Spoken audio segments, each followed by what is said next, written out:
నమస్తే, welcome to BRK news weekend comment with Bandaru Rammohan Rao. Bandaru Rammohan Rao garu, good morning. Good morning Manoj, good morning. Today question చూసుకుంటే weekend కామెంట్లో BRS ఫిరాయింపు ఎమ్మెల్యేల అనర్హతపై సస్పెన్స్ కొనసాగుతుంది. ఎమ్మెల్యేల వివరణపై ఫిర్యాదుదారులకు నోటీసులు కూడా అందాయి. ఏంటి ఈ కామెంట్పై అభిప్రాయం? మనోజ్ గారు, మీకు అట్లాగే బీఆర్కే న్యూస్ ప్రేక్షకులకు నమస్కారం, శుభోదయం. ఇవాళ వరుసగా లోకల్ నుంచి ఓకల్ వరకు, అంటే రాష్ట్రీయం నుంచి జాతీయం అంతర్జాతీయ వరకు మాట్లాడుకోబోతున్నాం. దానిలో భాగంగా మొదటగా తెలంగాణ గురించి మాట్లాడాలంటే, ఫిరాయింపు ఎమ్మెల్యేల కథ గత 6 నెలలు ఏడాది కూడా కొనసాగుతుంది. కోర్టు మెట్లు ఎక్కడం, ఇక్కడి నుంచి అక్కడికి, అక్కడి నుంచి ఇక్కడికి, చివరికి స్పీకర్ కోర్టులో బంతి పడింది. స్పీకరు మొదట్లో 8 మంది ఎమ్మెల్యేలకు షోకాజ్ నోటీస్ జారీ చేశారు. 10 మందికి ఇస్తే 8 మంది సమాధానాలు ఇచ్చారు. మిగతా 2 ఇప్పటివరకు సమాధానాలు ఇవ్వాలి. ఇది మనకు దానం నాగేందర్, అట్లాగే కడియం శ్రీహరి గారు. తర్వాత ఆ 2 సంగతి అట్లా పక్కన పెడితే మళ్ళీ ఇప్పుడు ఈ 6 నోటీసులు ఇచ్చారు సంతృప్తి పొందకుండా.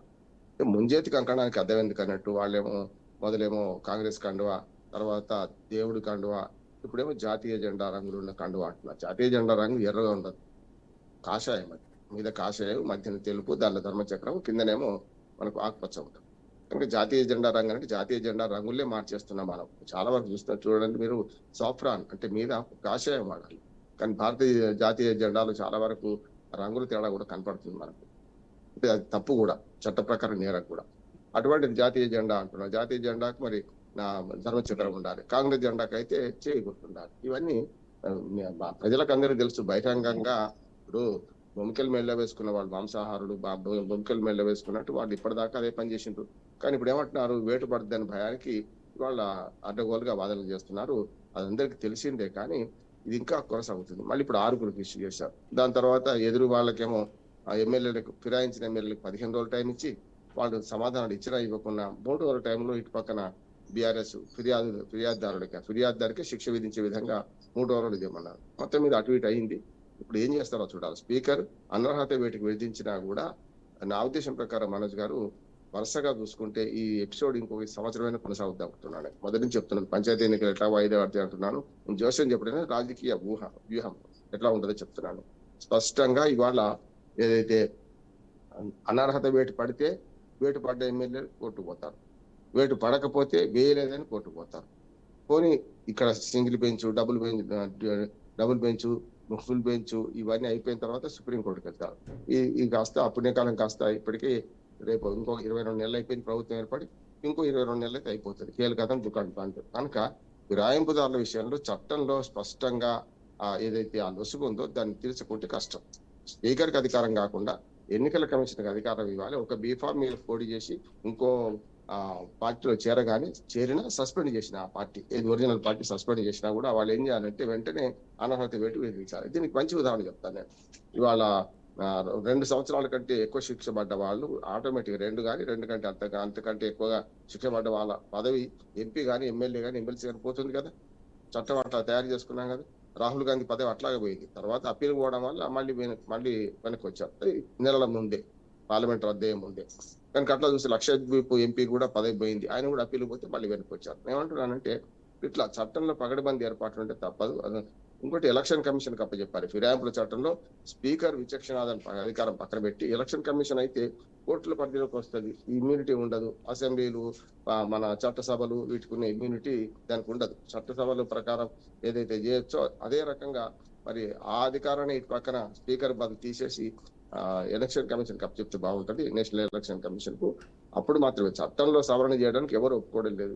వాళ్ళు ఫిరాయింపుదారులుగా మారినప్పుడేమో వాళ్ళు సంతోషపడుతున్నారు. గతంలో జరిగింది కదా, 21 మంది గెలిస్తే 2014లో 13 మంది బీఆర్ఎస్ లో చేరారు, పార్టీ విలీనమైంది. అట్లాగే 2018లో 19 మంది గెలిస్తే 12 మంది చేరి బట్టి విక్రమార్క గారు అప్పుడు ప్రతిపక్ష నాయకుడు ఉండేవారు, ఆయన ప్రతిపక్ష స్థానం కూడా పోయింది. సిఎల్పీలను విలీనం చేసుకున్నారు. అదేం శంకర్లో వస్తే తీర్థం చేసుకున్నారు. ఇది తప్పే, ఇది తప్పే. అంతేందుకు ఈ ఫిరాయింపులకు ఆద్యం ఇక్కడ మొదలుగానే ఎప్పుడో ఆయారాం సంస్కృతి కాంగ్రెస్ మొదలుపెట్టింది. ఆ తర్వాత తెలంగాణ ఉద్యమ సమయంలో కూడా మరి రాజశేఖర రెడ్డి గారు ఉన్నప్పుడు టీఆర్ఎస్ ఎమ్మెల్యేలను ఎంతమంది చేర్చుకున్నారు, మళ్ళీ ఉప ఎన్నికలకు వెళ్ళారు, చూసాం అవన్నీ నష్టాలు కష్టాలు. కాంగ్రెస్ పార్టీ తన ఎమ్మెల్యేలను కోల్పోయినప్పుడేమో రాళ్ళు పెట్టి కట్టండి, చంపండి, వాళ్ళను బహిరంగంగా ఉరిదీయండి అని మాట్లాడిండ్రు. ఇప్పుడు అదే పని బీఆర్ఎస్ చేసిన తప్పే మళ్ళీ కాంగ్రెస్ చేస్తుంది. ఈ 2 తప్పే అంటున్నాను. కాంగ్రెస్ వాళ్ళు ఏం సమాధానం చెప్తారు? రేవంత్ రెడ్డి గారు ఏమన్నారు, వీళ్ళందరినీ ఓడించండి అన్నారు. స్పష్టంగా ప్రజలు ఆయన పిలుపును గమనించి 12 మంది కాంగ్రెస్ ఎమ్మెల్యేలు 2018 తర్వాత ఎన్నికల్లో గెలిచిన వాడు మన బీఆర్ఎస్ లో చేరితే వాళ్ళలో 11 మంది ఓడించవచ్చు. అంతకంటే ఏం కావాలి? ఫిరాయింపుదారుల పట్ల ప్రజలకు ఎంత వ్యతిరేకంగా అర్థమవుతుంది. వీళ్ళందరూ కూడా ఇప్పుడు గోడ మీద పిల్లుల్లాగా మేము ఇంకా బీఆర్ఎస్ లో ఉన్నాం, ఇంకా మేము కాంగ్రెస్ లో చేరలేదని బుకాయిస్తున్నారు. నైతికంగా వీళ్ళు రాజీనామా చేసి మళ్ళీ గెలిస్తే తప్పలేదు. ఎందుకంటే పార్టీ మారడం వాళ్ళ ఇష్టం, పార్టీ మారొద్దని ఎవరేం చెప్పలేము.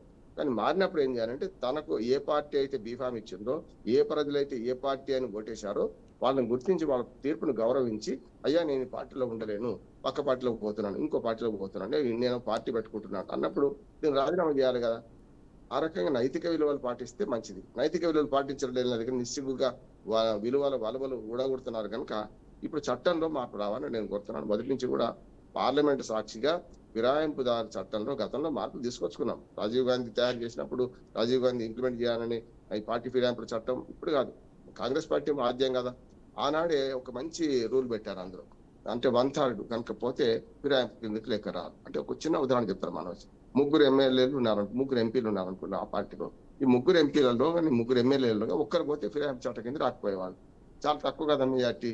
తర్వాత మనం 2005లో చట్టం చేసుకున్నాం, ఇట్లా లాభం లేదు, ముగ్గుట్లో ఒకటి పోతే ఫిరాయింపుదారుల చట్టం కింద రావడంటే కష్టం కనుక ఏం చేసే, ముగ్గుట్లో 2 పోతే అన్నారు. అంటే 2/3 ఉండాలి అంటున్నారు. కనుక అది మంచి ఏర్పాటు, అట్లా చేసుకున్నాం కదా.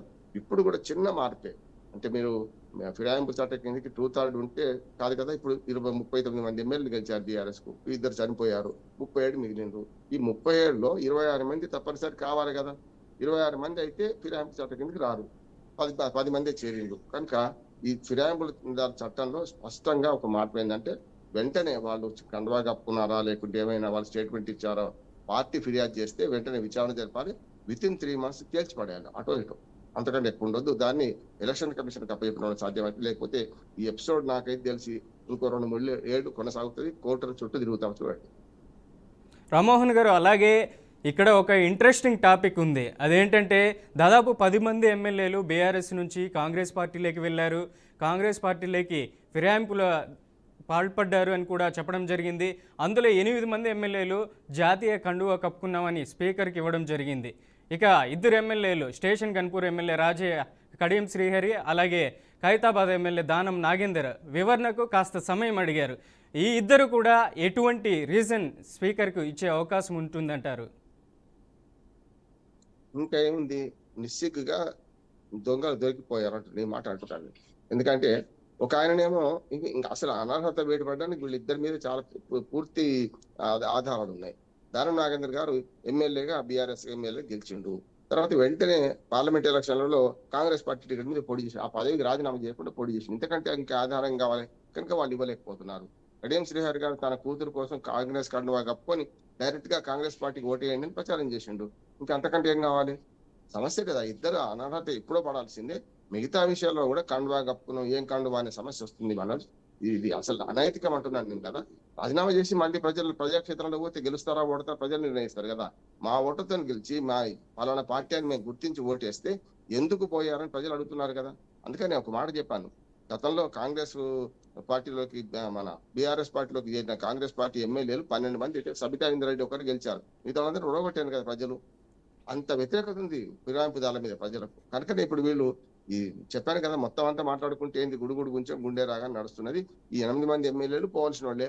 ఆ ఇద్దరు మీరు అన్నట్టు ఆ ఇద్దరు మనసు ఖచ్చితంగా పోవాల్సింది, ఇంకా సమస్య లేదు. స్పీకర్ ఒక పార్టీ పక్షపాతంగా వ్యవహరించే పరిస్థితి ఉంది. అదే జరుగుతుంది ఇప్పుడు మనం చూస్తున్నాం. ఈ ఒక్క గడ్డం ప్రసాదరావు గారే కాదు, గతంలో సురేష్ రెడ్డి గారని స్పీకర్ ఉండే ఏది కాంగ్రెస్ పార్టీలో. అప్పుడు ఇదే పద్ధతిలో టీఆర్ఎస్ ఎమ్మెల్యేలను మన రాజశేఖర రెడ్డి గారు చేర్చుకుంటే వాళ్ళు 4.5 వాళ్ళు దాన్ని సాగదీసి కేసును సరిగ్గా 6 నెలల ముందు, అంటే అసెంబ్లీ రద్దు అవుద్ది అనుకున్నప్పుడు మీరు రాజీనామా చేయండి, అనవసరంగా పదవులు పోతే పెన్షన్లు పోతాయి, పదవులు పోతే మొత్తం పెన్షన్ రద్దు అవుతుంది పోతుంది మీకు అని చెప్పి బతిమిలాడి బామారి వాళ్ళు నొప్పించి రాజీనామా చేయించాడు. ఇక్కడ ఎవరు పరిస్థితులు కాదు. సురేష్ రెడ్డి గారు ఎక్కడున్నారు ఇప్పుడు? మన బీఆర్ఎస్ పార్లమెంటరీ పార్టీ నాయకుడు లోక్సభలో చూస్తున్నాం కదా మనం. సమస్య లేదు. ఇవాళ అన్ని పార్టీలు తిలా పాపం తలా పిడుకలు, అందరూ కూడా శాకాహారులే, రొయ్యల గంప మాయమవుతున్నాయి అంటున్నారు కదా. అట్లా జరుగుతున్నది, సమస్య లేదు. ఈ ఫిరాయింపుల దానికి పరిష్కారం ఒకటే, ఫిరాయింపుల చట్టంలో మంచి మార్పు తీసుకురావాలి, స్పీకర్ కి అధికారం తీసేసి ఎలక్షన్ కమిషన్ కి ఇవ్వాలి, అప్పుడు మాత్రమే సాధ్యమవుతుంది. అలాగే మరొకటి చూసుకుంటే వాయిదా దిశగా స్థానిక ఎన్నికలు కూడా వెళ్ళే అవకాశం ఉంది. కోర్టులో అప్పీల్కే రాష్ట్ర ప్రభుత్వం కూడా ఈ నిర్ణయం తీసుకుంది. నిన్న కూడా రేవంత్ రెడ్డి మీడియా ఇష్టాఘోషిలో కూడా చెప్పారు. ఇక చూసుకుంటే రాష్ట్రపతి దగ్గర కానీ గవర్నర్ దగ్గర కానీ పెండింగ్లోనే ఉంది రిజర్వేషన్లకు సంబంధించి. ఇది క్లియరెన్స్ వస్తే స్థానిక ఎన్నికలు నిర్వహించే అవకాశం ఉంటుందంటూ కూడా రేవంత్ రెడ్డి ఇష్టాఘోషిలో చెప్పడం జరిగింది. ఏమంటారు? మనోజ్ ఇక్కడ చూస్తే చావు కబురు చల్లగా చెప్పినట్టు మొదటి నుంచి అంటున్నాం ఈ ఎన్నికలు జరగవు అని. 30 సెప్టెంబర్ అనేది కేవలం హైకోర్టు ఎవరు గడువు వీళ్ళు అడిగితే గడువు విధించింది. వీళ్ళు ఏమడిగారు, నెల రోజుల లోపల మేము రిజర్వేషన్ ఖరారు చేస్తాం, డిలిమిటేషన్ చేసి మీకు నెల టైం ఇవ్వండి అని ఇలా మనకు రాష్ట్ర ప్రభుత్వం అడిగింది. వాళ్ళు ఖరారు చేసిన 2 నెలల లోపు ఎలక్షన్ చేస్తామని చెప్పి ఎలక్షన్ కమిషన్ ఇంకా చాలా వైజ్ మెన్ ఒక 2 నెలల టైం అడిగింది. మొత్తం 3 నెలలు కదా. 25 జూన్ నాడు తీర్పు వస్తే జూలై, ఆగస్ట్, సెప్టెంబర్ ఒక 3 నెలల 5 రోజులు అంటే దాదాపుగా 95 రోజులు టైం ఇచ్చారు. 90 రోజులు టైం ఇస్తే కూడా ఇప్పటి వరకు ఏం చేయకపోవడానికి కారణం ఏంటంటే వీళ్ళు కామారెడ్డి డిక్లరేషన్ ద్వారా అలవి కానీ హామీ ఇచ్చారు 42% రిజర్వేషన్ చేస్తున్నారు. అంటే కేసీఆర్కి ఏం తెలియకుండానే, గతంలో ప్రభుత్వానికి ఏం తెలియకుండానే రిజర్వేషన్ బీసీలు తక్కువైనాయా? 2013లో అప్పుడు ఉమ్మడి ఆంధ్రప్రదేశ్ లో కిరణ్ కుమార్ రెడ్డి గారు ముఖ్యమంత్రి ఉన్నప్పుడు 34% రిజర్వేషన్ కొనసాగాయి బీసీలో. కానీ మొత్తం కలిసి 60.5% రిజర్వేషన్ కొనసాగాయి. 18% ఎస్సీలకు, 10% ఎస్టీలకు, 34% వీళ్ళకంటే 60.5% కొనసాగాయి. దాని మీద కోర్టులకు వెళ్ళినప్పుడు సుప్రీంకోర్టు సీలింగ్ ఉంది కదా, ఎట్లా మీరు అధిగమిస్తారని చెప్పి హైకోర్టు మందలిస్తే హైకోర్టు దగ్గర అప్పుడు కిరణ్ కుమార్ రెడ్డి ప్రభుత్వం ఒక అఫిడవిట్ వేసింది. ఏమనంటే, నేను ఆ కేసులో భాగస్వామ్యం చెప్తున్నా. వాళ్ళు ఏమన్నారంటే, అయ్యా ఈ ఒక్కసారి అనుమతించండి, ఆల్రెడీ నోటిఫికేషన్ అయిపోయింది, నోటిఫికేషన్ వచ్చిన తర్వాత మీరు దీన్ని అనుమతించకపోతే ఎలక్షన్లు ఆగిపోతాయి, మళ్ళీ కష్టం అని చెప్తే ఎలక్షన్ నోటిఫికేషన్ ఇష్యూ అయిన తర్వాత ఆపడానికి వీల్లేదు అనే సాంకేతిక కారణాలతో మాత్రమే ఇది ఆనాడు అనుమతించారు. ఆ తర్వాత అనుమతించేది లేదు అని కోర్టు కరాఖండి చెప్పింది.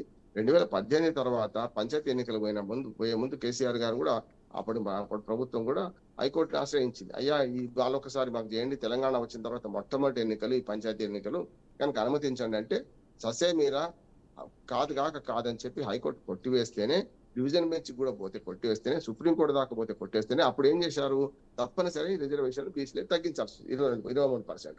అదంతా తెలిసి కూడా సాధ్యం కాదని తెలిసి కామారెడ్డిలో డిక్లరేషన్ ఇస్తారు, 42% అని అలవి కానీ హామీ ఇస్తారు. ఇప్పుడు దాన్ని తప్పించుకోవడానికి వీలుగా ఇప్పుడు ముందు నుయ్యి వెనుక గొయ్యి ఇప్పుడు పరిస్థితి ఏది మన కాంగ్రెస్ ప్రభుత్వానికి ఇప్పుడు ఉన్నది. వాళ్ళు ఏమన్నారు, 42% రిజర్వేషన్ చేస్తామంటున్నారు. దానికి అనుగుణంగా కులగణన చేసినామంటున్నారు. అసలు కులగణన కానీ జనగణన చేసే అధికారం రాష్ట్ర ప్రభుత్వానికి లేదు కూడా. అది కూడా చెప్పాను నేను. లేని అధికారాన్ని తీసుకొచ్చి చేశారు. ఉన్నది ఎట్లా ఉన్నదంటే సుప్రీంకోర్టుకు వెసులుబాటు ఇచ్చింది. మీరు కులగణన కానీ జనగణన కానీ మీరు ఏమైనా చేసుకుంటే, జనగణన చేయడానికి అసలు లేదు, కులగణన చేసుకుంటే సామాజికంగా మీరు ప్రణాళికలు రచించుకోవడానికి, మీ పథకాలు అమలు చేయడానికి, సంక్షేమ పథకాలు ఇతర పథకాలు అమలు చేయడానికి మాత్రమే దాన్ని వాడుకోండి, అది శాంటిటీ ఉండదు అని చెప్పి సుప్రీంకోర్టు ఎప్పుడో చెప్పింది. అయినా సరే కులగణన చేశాం. కులగణన చేసిన తప్పేంది, మొదటిదేమో కులగణన మొత్తం జరగలేదు. నెంబర్ 1, 60-70% కూడా జరగలేదు. వరకు చెప్పాలంటే రాష్ట్ర వ్యాప్తంగా చూస్తే హైదరాబాద్ లాంటి నగరంలో అయితే 50% కూడా జరగలేదు. అటువంటి లెక్కలు తీశారు. ఆ లెక్కల్లో ఏం చేశారు, బీసీలను విడదీసి ముస్లిం బీసీలు, హిందూ బీసీలను విడదీశారు. అది దుర్మార్గం. యూదేకుల, ఫకీర్లు, లేకుంటే రకరకాల చాకలి మంగలి కూడా మన ముస్లింలు ఉంటారు. వాళ్లను మీరు రిజర్వేషన్ మన జనాభా లెక్కలు చేసినప్పుడు గతంలో ఆల్రెడీ బీసీ లెక్కలు ఉన్నారు. వాళ్ళు ఉన్న తర్వాత వాళ్ళని తీసి 2 విభజించారు. దానివల్ల సమస్య వచ్చింది. సమస్య వచ్చింది. ఆ తర్వాత గుళ్ళో చేసుకుంటూ అసెంబ్లీలో తీర్మానం చేశారు. ఈ 3 పార్టీలు కూడా మీకు కాంగ్రెస్ కానీ, బీజేపీ కానీ, బీఆర్ఎస్ కానీ బీసీల భుజాల మీద తుపాకులు పెట్టి పేల్చుకుంటున్నారు ఒకరినొకరు. సమస్య లేదు. వీళ్ళ బీసీల సమస్య పోయింది, రిజర్వేషన్ సమస్య పోయింది. ఒకరినొకరు కార్నర్ చేసుకుంటున్నారు. ఏ దశలో చేసుకుంటున్నారు, బిల్లు రావడానికి అందరూ మద్దతు చేస్తారు, బయటకు పోయినాక ముస్లిం బీసీలు, హిందూ బీసీలు వేరే ఉన్నారకి మేము మద్దతు చేయమనేమో మనకు బీజేపీ అంటుంది. మీరు ఎట్లాగా హామీ మీది, అమలు మాదా, ఎందుకు చేయాలి, మేము హామీ ఇచ్చింది మీరు కదా, ఎట్లా చేస్తారో చూడండి, మేమైతే బీసీలకు అనుకూలంగానే ఉన్నాం అని చెప్పి బీఆర్ఎస్ పార్టీ అంటుంది. ఇప్పుడు ఏమైంది, బిల్లులేమో పెండింగ్ లో ఉన్నది. మొట్టమొదటి బిల్లు ఏమో అక్కడ రాష్ట్రపతి గారు ఉన్నది, తర్వాత ఆర్డినెన్స్ అన్నారు, తర్వాత గవర్నర్ కు బిల్లులు పంపించారు, చట్ట సవరణ చేశారు. అది చెల్లదు కాక చెల్లదు, కానీ చట్ట సవరణ చేశారు.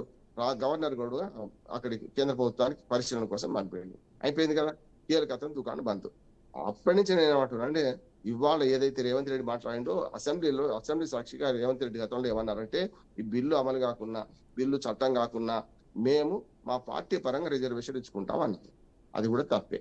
పార్టీ పరంగా రిజర్వేషన్ ఇచ్చుకుంటే రిజర్వేషన్ లేని స్థానంలో బీసీలకు మీరు పార్టీ పరంగా రిజర్వేషన్ ఇస్తారు. బయట పార్టీ వాడు ఎందుకు ఊరుకుంటాడు? పోనీ వాడిని కూడా బ్లాక్ మెయిల్ చేస్తారు. ఎవరైతే మీరు కోర్టుకు పోవద్దని బ్లాక్ మెయిల్ చేస్తున్నారు. అట్లానే మీరు చట్టసభలు రిజర్వేషన్లు అమలు కాకున్నా సరే మేము ఇచ్చేదానికి మీరు కూడా పార్టీ నుంచి ఇవ్వమంటున్నారు. మంచిదే కాదంటే ఇప్పటికే మనోజ్ ఒకసారి లెక్కలు చూస్తే నేను స్థానిక ప్రభుత్వాల వీళ్ళ ట్రైనింగ్ ఇచ్చేవాడిని. అఫీషియల్ లెక్కలు చెప్తున్నాను. 50%కి ఎక్కువ మంది బీసీలు ఎన్నిక అవుతున్నారు ఇప్పుడు వాళ్ళు. ఎందుకు ఎన్నిక అవుతున్నారు అంటే చైతన్యం వచ్చింది. మేమెంతో మాకంతా అని చైతన్యం వచ్చింది. నేను బీసీల రిజర్వేషన్ అనుకూలమే, కానీ నేను వ్యక్తిగతంగా అనుకున్న లాభం లేదు కదా. చేయాల్సిన పని అది చట్టపరంగా ఇవ్వాలంటే 70% అవుతుంది. 70% అవుతుంది వీళ్ళు కనుక రిజర్వేషన్ అమలు చేస్తే. ఇప్పుడు కొత్త బీసీలకు 42% రిజర్వేషన్ అమలు చేస్తే కనుక ఏం చేయాలి?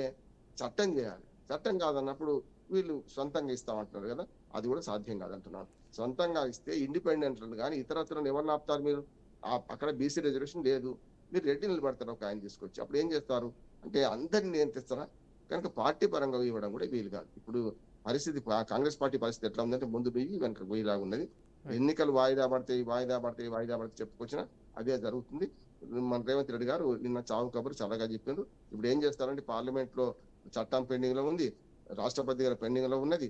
అట్లానే వాళ్ళు చేస్తలేరు. ఇప్పుడు మేము చట్ట సవరణ చేసినా కూడా అది గవర్నర్ ఆమోదించలేదు. కనుక ఈ కారణాలతో మరో 3 నెలలు టైం అడుగుతారు. చూడండి, వచ్చే జనవరిలో అవుతాయా లేకుంటే డిసెంబర్లో అవుతాయా చూడాలి ఎలక్షన్స్. అక్టోబర్లో మాత్రం కావు, ఈ పండుగ సీజన్లో మాత్రం కావు. 30 సెప్టెంబర్ అనేది పోయినట్టే లెక్క. రైట్ రామ్మోహన్ గారు, నెక్స్ట్ టాపిక్ చూసుకుంటే దేశవ్యాప్తంగా అన్నదాతకు తీవ్ర యూరియా కొరత ఏర్పడింది. తెలుగు రాష్ట్రాల్లో కూడా ఇదే పరిస్థితి అయితే ఉంది.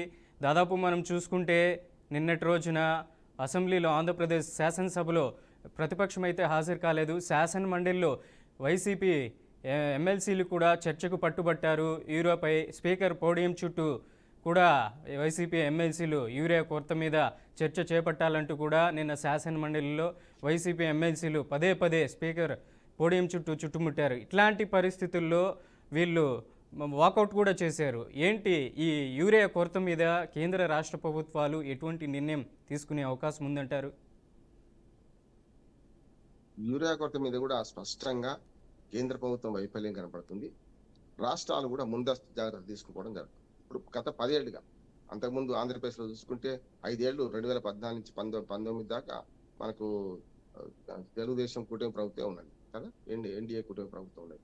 2019 నుంచి 24 దాకా మనకు జగన్మోహన్ రెడ్డి గారు వైసీపీ ప్రభుత్వం ఉన్నది. ఈ 2 సార్లు లేని యూరియా కొరత ఇప్పుడు ఎందుకు వస్తున్నది?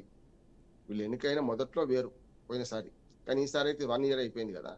ఎప్పుడు కూడా ఆనాడు వైఎస్ఆర్సీపీ కానీ, ఆనాడు అంతకుముందు కూటమి ప్రభుత్వం కానీ, తెలంగాణలో అంతకుముందు ఉన్న 10 ఏళ్ళు ప్రభుత్వంలో ఉన్న బీఆర్ఎస్ కానీ, వీళ్ళు ఏం చేశారంటే ముందస్తు జాగ్రత్తగా ఒక 3-4 లక్షలు, అక్కడైతే 5 లక్షలు, ఆంధ్రప్రదేశ్లో 5 లక్షల టన్నులు, తెలంగాణలో 3 లక్షల టన్నుల యూరియాను తెచ్చి గోడౌన్లు పెట్టుకునేవాళ్ళు మొదలే. ఒకవేళ అటు ఇటు అయితే వీటిని రిలీజ్ చేసి మళ్ళీ స్టాక్, బఫర్ స్టాక్ అంటారు వాళ్ళు. అంటే ఏమైంది, మన ఇంట్లో బియ్యం బస్తా అయిపోద్ది అనుకుంటే మనం ఏం చేస్తాం, ఒక బియ్యం బస్తా కొత్త తెచ్చి పెట్టుకుంటాం, అంతే కదా. తెచ్చుకుంటే ఏమవుతుంది, అయిపోయిన తర్వాత కూడా బియ్యం ఉండకుండా ఉంటాయి. ఇంట్లో అది జరిగింది. ఇప్పుడు రాష్ట్ర ప్రభుత్వాల అలక్ష్యము, ముందస్తు జాగ్రత్త లేకపోవడము, కేంద్రం కూడా అశ్రద్ధ చేయడం జరుగుతున్నది. అంతెందుకు మనకు రామగుండం ఎరువుల కర్మాగారం ఆర్భాటంగా 3 ఏళ్ల క్రితం 4 ఏళ్ల క్రితం మన కేసీఆర్ గారు ఉన్నప్పుడే పెద్ద ఎత్తున ప్రారంభమైంది. మోడీ గారు వచ్చి వర్చువల్ గా ప్రారంభం చేసి బాగానే ఉంది. మరి గత 3-4 నెలలుగా రామగుండం ఎరువుల కర్మాగారంలో ఒక్క ఎరువుల బస్తా తయారు కావడం లేదు, ఉత్పత్తి ఆగిపోయింది. మిషనరీలు కొంచెం ఖరాబ్ అయినాయట. చేయించుకోవాల్సిన బాధ్యత కేంద్ర రాష్ట్ర ప్రభుత్వం కదా, కేంద్ర పరిధిలో ఉంటుంది. ఎరువుల పంపిణీ అంత, ఎరువుల సప్లై అంతా, ఎరువులదేమో వాళ్ళు మన సరఫరాకు పర్మిషన్లన్నీ కూడా కేంద్ర ప్రభుత్వం సప్లై చేయాలి. సప్లై చేసింది మళ్ళీ సరఫరా రైతుల దాకా తీసుకుపోయేది ప్రభుత్వం, రాష్ట్ర ప్రభుత్వం. అది ఈ 2 బాధ్యత మర్చినాయి. వాళ్ళ యూరియా కష్టాలతో రైతులు రోడ్ల మీద నిలబడుతున్నారు.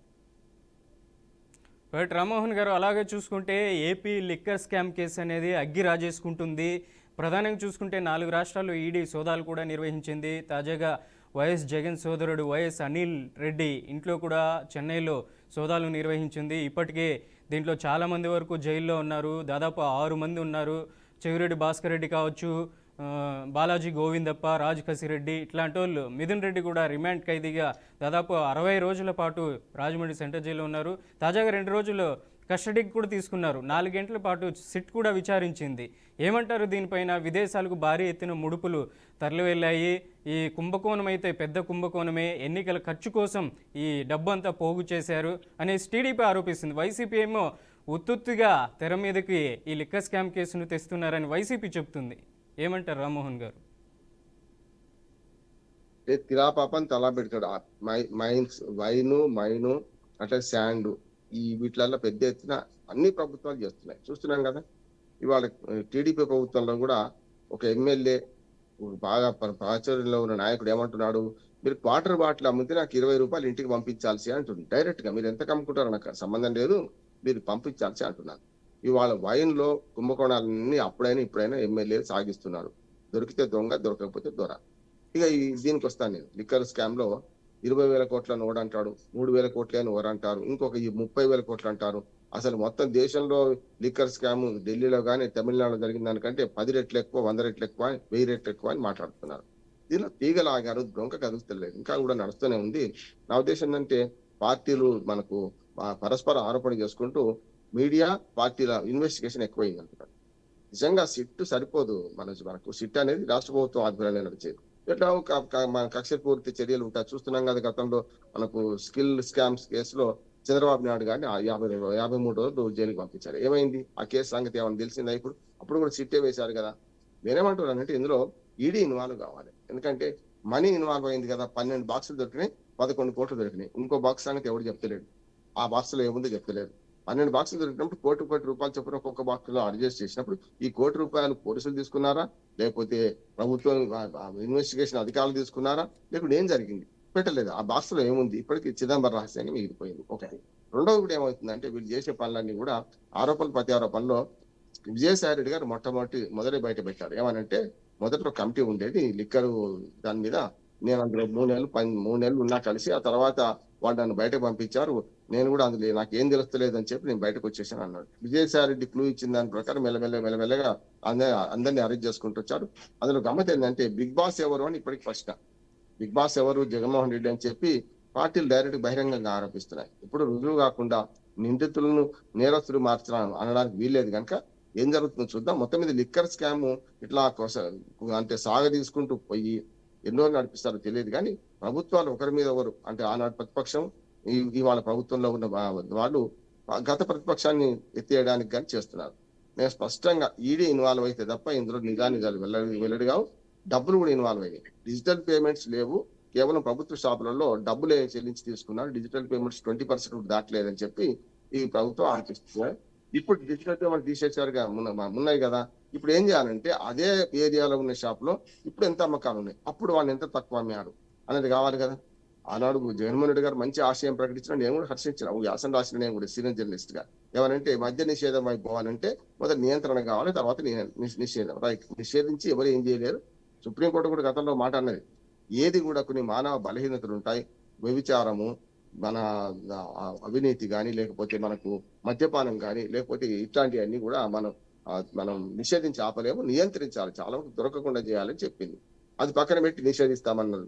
అది అయిపోయింది. ప్రభుత్వ షాపులే నడుపుతామన్నారు తమిళనాడు లాగా. మంచిదాన్ని ఢిల్లీలో కూడా ప్రభుత్వ షాపులు నడిచేది మొన్నటి దాకా. కేజ్రీవాల్ వచ్చిన తర్వాత దాన్ని నాశనం చేసి వాళ్ళకి కుంభకోణం తీరుకొని జైలుకి వెళ్ళారు. ప్రభుత్వం పదవి కూడా కొలుతారు. అందుకని లిక్కర్ కుంభకోణాలు చేసిన ఎవరు కూడా మిగలేదు, వాళ్ళు పదవిలో లేకుండా పోయింది. కనుక జగన్మోహన్ రెడ్డి గారు చేసిన కుంభకోణం ఏదుందో బయట పెట్టడానికి సిట్టు విచారణ సరిపోదు. ఖచ్చితంగా కేంద్ర ప్రభుత్వ రంగ సంస్థ, దర్యాప్తు సంస్థ ఈడీ వచ్చినప్పుడు దీనికి పరిష్కారం అని నేను ముద్రించి అంటున్నాను. ఆ వైపుగా మాత్రం కేంద్ర ప్రభుత్వం పోతలేదు, రాష్ట్ర ప్రభుత్వాలు అంతకంటే పోతలేదు. ఎన్డీఏ కూటమి డబుల్ ఇంజన్ సర్కార్ కదా, అక్కడ ఇక్కడ ఒకటి సర్కార్ ఉంది కదా. వెంటనే ఈడీ ఎంక్వైరీ ఎందుకు డిమాండ్ చేస్తలేరు? సిబిఐ రావాలంటే మనకు అనుమతులు కావాలి. ఈడీకి అవసరం లేదు. ఈడీ ఎక్కడైనా దేశంలో దీన్ని ఎక్కడైనా సరే మనీ ఇన్వాల్వ్ అయిన కేసులో హవాలీ మనీ కానీ ఏదైనా సరే ఇన్వాల్వ్ కావచ్చు. ఎందుకు కావడం లేదు అంటే ఇక్కడ చిదంబరం రహస్యం ఏంటంటే బీజేపీకి వైసీపీకి ఒక రహస్య బంధం ఉన్నది. అన్ని ఓట్లు కేంద్ర ప్రభుత్వంలో ఏ సంఘటన జరిగినా ప్రతి ఓటు కేంద్ర ప్రభుత్వానికి అనుకూలంగా, బీజేపీకి అనుకూలంగా వైసీపీ వేస్తున్నది. కనుక వైసీపీ మీద చర్య తీసుకునే ధైర్యం బీజేపీకి లేదు. రాష్ట్ర ప్రభుత్వం ఎంత మొత్తుకున్నా కూటమిలో భాగస్వామి కాకున్నా కూడా బీజేపీ, టీడీపీ, జనసేన కూటమి ఉంది కానీ పేరుకే వైసీపీతోని కూడా ఓ రకంగా అపవిత్ర పొత్తు, అక్రమ సంబంధం కలిగే ఉన్నది బీజేపీ. కనుక ఈ కేసును ముందరకు పడినయ్యారు. ఈ కేసును దర్యాప్తులో ఇంతవరకే పోతుంది, 4 ఏళ్ళు నడుస్తుంది చూడండి మీరు. రామ్మోహన్ గారు, నెక్స్ట్ క్వశ్చన్ చూసుకుంటే దేశవ్యాప్తంగా ఓటు చోరీ అనేది వివాదం రాజుకుంటుంది. రాహుల్ గాంధీ కూడా త్వరలో బీహార్లో ఎన్నికలు రాబోతున్నాయి, దీనిపైన కీలక నిర్ణయం ఈసీ తీసుకోవాలంటూ కూడా రాహుల్ గాంధీ పదే పదే ఈసీకి సూచిస్తున్నారు. ఎక్కడెక్కడ ఓటు చోరీ అయిందంటూ కూడా పలు రాష్ట్రాల్లో కూడా రాహుల్ గాంధీ మీడియా దగ్గర కూడా ప్రవేశపెట్టారు. ఇట్లాంటి పరిస్థితుల్లో ఏ విధమైనటువంటి ఓటు చోరీ కేసు అనేది ఉంటుంది? తాజాగా మనం చూసాం, ఈసీ కూడా రాహుల్ గాంధీ క్షమాపణలు చెప్పాలంటూ అంటుంది. ఏమంటారు ఓటు చోరీ గురించి? మనోజ్, ఈ విషయంలో నేను 1999 నుంచి 1990 నుంచే స్వచ్ఛంద సంస్థ నుంచి పనిచేస్తున్నాను. ఓటర్ లిస్ట్ లో తప్పులు ఉన్నాయి, అందరూ అంగీకరించాల్సిందే. మొదట్లో ఉన్న తప్పుల కంటే ఇప్పుడు చాలా తక్కువైనాయి. మేము 99లో లోక్సత్తా ఉద్యమ సంస్థ ద్వారా మేము పూర్తిగా రాష్ట్ర వ్యాప్తంగా ఉమ్మడి రాష్ట్రంలో సర్వే చేస్తే అప్పుడు గ్రామాలలో 10 నుంచి 15% తప్పులు, చచ్చిపోయిన వాళ్ళ ఓట్లు. ఇట్లా పట్టణాల్లో 25-30% ఓట్లు, అట్లాగే నగరాల్లో అయితే దాదాపు 40% వరకు ఓట్ల తప్పుడు తనక ఉండేది. మూడు, ఒకటేమో చచ్చిపోయిన వాళ్ళు ఓట్లు ఉండడం, రెండో అక్కడ అడ్రస్ ఇలా ఉన్నాడు. ఇప్పుడు కూడా మానవ సంబంధాలు గ్రామాల్లో ఉన్నట్టు పట్టణాల్లో ఉండే, పట్టణాల్లో ఉన్నట్టు నగరాల్లో ఉండే. నగరాల్లో మన ఇంటి పక్కన ఇంటి ఎదురుగా ఒకటే అపార్ట్మెంట్ లో ఉన్న ఎదురుగా ప్లాట్ లో ఎవరు ఉంటారో మనకు తెలియదు కదా. మాకు అప్సిగూడలో నేను కాలనీ ప్రెసిడెంట్ను, మాకు పక్కనే అప్సిగూడ పక్క అపార్ట్మెంట్లలో ఎవడో తీవ్రవాది ఉంటే పట్టుకునేదాకా మాకు కూడా తెలియదు. ఇంకేమన్నట్టు మనకు ఎదురుగా మానవ సంబంధాలు నగరాల్లో తక్కువ ఉంటాయి కనుక 40% తప్పులు ఉంటాయి. పట్టణాలకు వచ్చేవరకు కొంచెం మానవ సంబంధాలు బాగుంటాయి, అంటే కొంత పక్క వీధిలో ఉన్నవాడు తెలుస్తుంటాడు. కానీ గ్రామాల్లో అట్లా కాదు. చనిపోయిన వాళ్ళ ఓట్లు లేకపోతే ఊళ్ళో లేని వాళ్ళ ఓట్లు 10 నుంచి 15% కొనసాగింది కాదంటలేదు. కానీ అప్పుడు ఏమో ఈ శాస్త్ర సాంకేతిక రంగాల్లో పెద్దగా లేవు, ఓన్లీ పేరు మాత్రమే ఉండేది. మెల్లమెల్లగా ఇప్పుడు ఫోటో ఐడెంటిటీ కార్డు వచ్చి, జియో ట్యాగింగ్ వచ్చి, మనకు ఫేస్ రికగ్నేషన్ వచ్చిన తర్వాత కూడా ఇంకా ఓటర్ లిస్ట్ లో తప్పులు కొనసాగుతున్నాయి. అంటే దీనికి అన్ని శిలాపాపం తలాపేట అందరూ కారణమే. దొంగ ఓట్లు వేయించుకుంటున్నారు, గెలుస్తున్నారు, మళ్ళీ వాళ్ళే ఆరోపణిస్తున్నారు. అంటే ఓడిపోయిన వాడేమో ఈవీఎంల మీద ఆరోపణ చేస్తాడు, లేకపోతే దొంగ ఓట్లు అంటాడు. గెలిచిన వాడే అన్ని సక్రమంగా ఉన్నాయి అంటున్నాడు. వీళ్ళే ఓడిపోయినప్పుడు అదే మాట్లాడుతున్నారు. అంతేందుకు 2 జాతీయ పార్టీల డొల్లతనం నేను బయటపెడతాను. 2 జాతీయ పార్టీలు కూడా కాంగ్రెస్ అధికారంలో ఉన్నప్పుడు ఈ ఆధార్ కార్డు తీసుకొస్తా అంటే ఎవరు వద్దన్నారు? బీజేపీ కదా. కాంగ్రెస్ ప్రభుత్వం జిఎస్టీ తీసుకొస్తా అంటే ఎవరు వద్దన్నారు? ఈ బీజేపీ కదా. కాంగ్రెస్ ప్రభుత్వం అధికారంలో ఉన్నప్పుడు 3 రైతు చట్టాలు ఏవైతే ఇప్పుడు మనం రద్దు అంటున్నారో, మొన్న చట్టాలు రద్దు చేయబడ్డాయో వాటన్నిటి తీసుకొస్తానని కాంగ్రెస్ పార్టీ మేనిఫెస్టో పెట్టుకోలేదు 2019లో.